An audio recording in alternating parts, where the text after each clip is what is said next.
Enkuyanja y'abantu omuparishi ya Kyamuhunga abeteranira ekereziya basimire Ageihangwe Lambert Binomugisha kandi nawe nokwe okushaba abatungire isakaramento rya konfirmasiyo okwehongera Kurisitu kandi bakahurira n'abebembezi. Umukiza mutumo rwera mukamaro gabamagara orukija kubahewa hato muringo g'umutano mu isakaramento rya konfirmasiyo bwo kwentuma za muhirwe akiro cha Pentecote.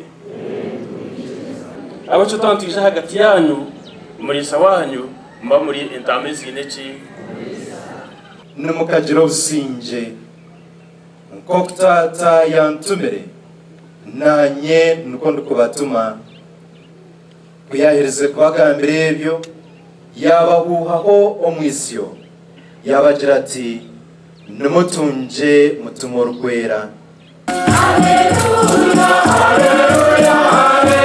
Abikereza bebembirwe bwana mukuru wa parisheji basimire omurisa wabo Lambert Binomugisha ahabwo kutungisa Abaronde 502 abatungire isakaramento rya konfirmasiyo Ageihangwe niko kushaba okumworobera. Ageihangwe waitu webare okurondobwire akubani manyango yiremere mu minshi okwija mu parisheji ya Kyamuhunga kureba abana bano kwatungisa isakaramento ya konfirmasiyo.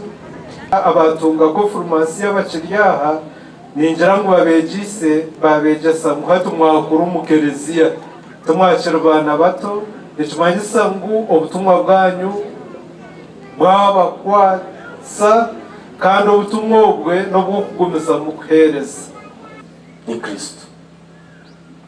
Wewe nganwa akutegeka konka na nabanga bakutegeka tushimire kwantu bahurira abo kuba ruhanga nabaha ubushobozi nabukamo ubu kurunana hamwe isyo rye.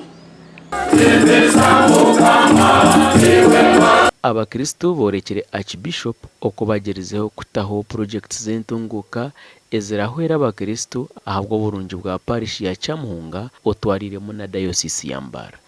Nka Kyamuhunga parisi twine project ezukubisa parisi yitu twine hectares 20 z'amajyani ekibira cya Kartusi amazu go kupangisa orutoke hamwe na famu.